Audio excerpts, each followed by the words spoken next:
gabay ng magulang ay kailangan sa mga batang manonood.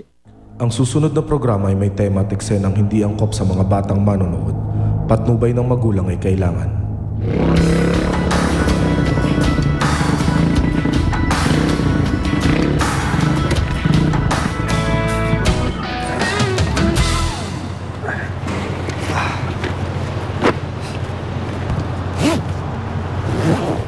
Oh, Clark.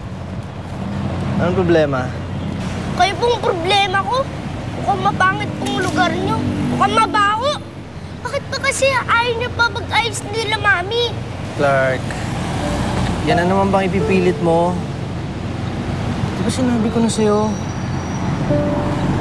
Kami ng mami mo, meron na kaming mga kanya-kanyang buhay. Kung ayaw niyo po kay Mami, ako po gusto ko po sa kanya. Ayoko dito. Ayoko sa'yo. Clark, sandali! Clark!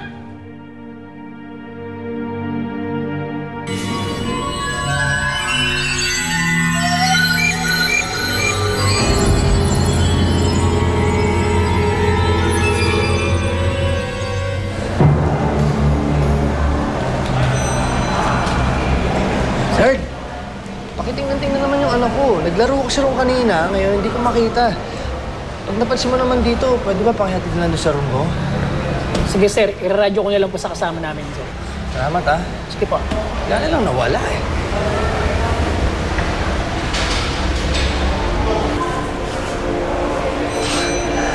Buti naman nagbalik ka na.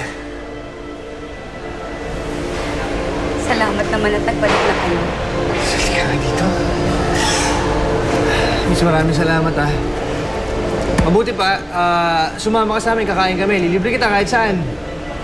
Kahit sa mamahaling restaurant, kaya mo?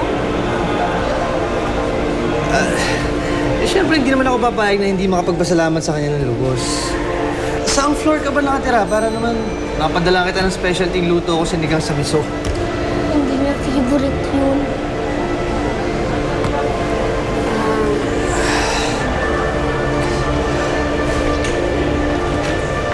Saan floor ka ba nakatira, miss? Huwag ka na mag-aksaya ng panahon. Sapat na para sa akin na nagbalik na kayo.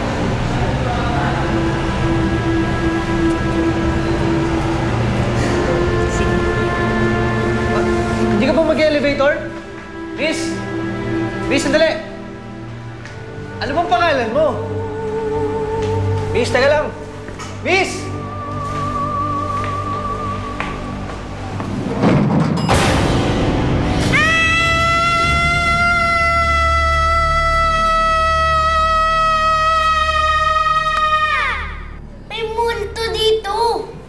Walang multo dito.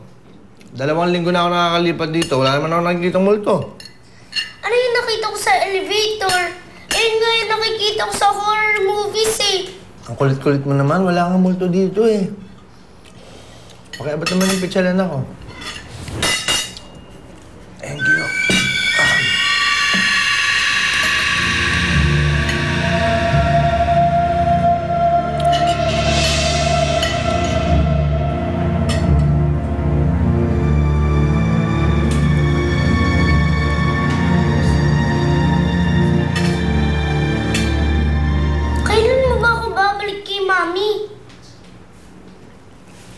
Anak naman, kadarating mo pa lang dito eh. Pagbalik na kagad sa mami mo yung inaatupag mo. May bata bang nakatira dito? Kasi gusto kong makipaglaro at saka makipag-usap. Kasi mga matatanda dito, hindi nakikinig sa akin. Ewan ko, parang wala naman ako nakikitang bata dyan. Ang boring nga. Ano, tapos ka na ba kumain? Wala na akong gana, tapos na ako. Wala na rin ako ng gana.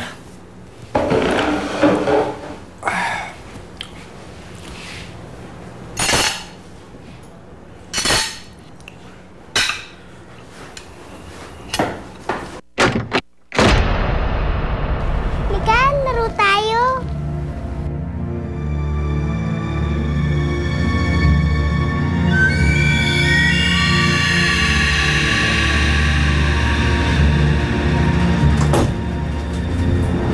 Sinabi ko tumahimik ka! Tumahimik ka! Tama na! Tama na, Bernard! Ulit mo! Tama na! Bernard! Bernard, sandali! Sandali, Bernard! Bernard, maawa ka sa amin ng mga anak mo. Bernard, mahal na mahal kita. Mahal na mahal kita. Parang awa mo na, huwag ka sumama sa kanya. Ako ang asawa mo. Dito ka lang sa amin ng mga anak mo. Parang awa mo. Mamamatay ako nung huwag sinawala ka sa akin. Mamamatay ako.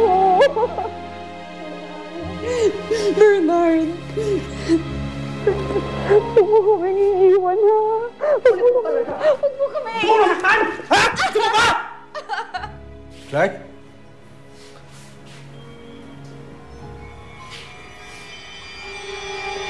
Clark? Tama na, Bernard! Huwag mo kami iiwan. Sumasaktan! Ha? Sino ba?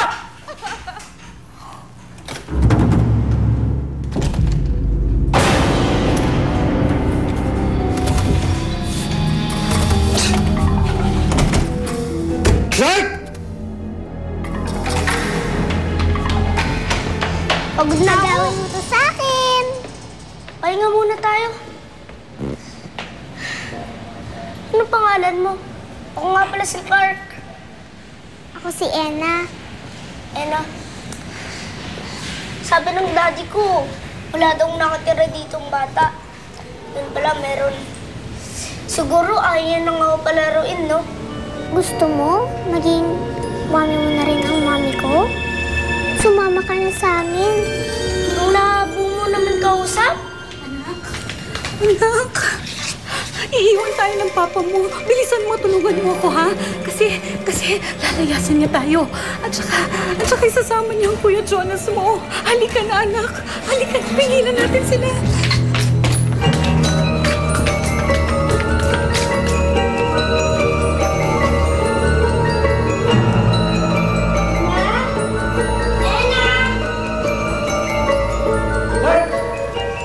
Bihira ka naman bata ako. Gusto mo ba talagang mamatay ako sa nervyos dito? Ha?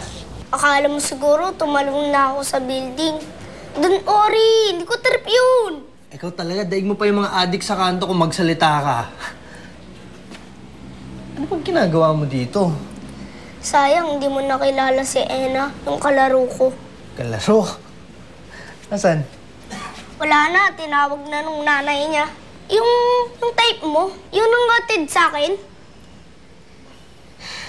Bigla nga silang nawala eh. Parang ikaw, biglang nawala sa buhay ko. Balik mo na nga ako kay Mami. Bibigay ako sa'yo. Ano yan? Ito ang lucky coin na binigay sa akin ng tatay ko. Sabi niya sa akin, nung bata pa ako, gamitin ko na to kapag naguguluhan ako sa buhay. Kapag nalilito ako, tutulungan daw ako nitong magdesisyon. Anong kinalaman naman yan sa pagbalik ko kay Mami? Tignan mo to, ha? Bulaklak. Kapag bulaklak ang lumabas dito, ibabalik kita sa mami mo. Pagdating na galing Amerika. Okay?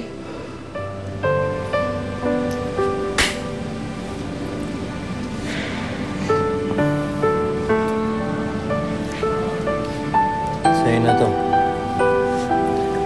Gusto ko ingatan mo to, ha?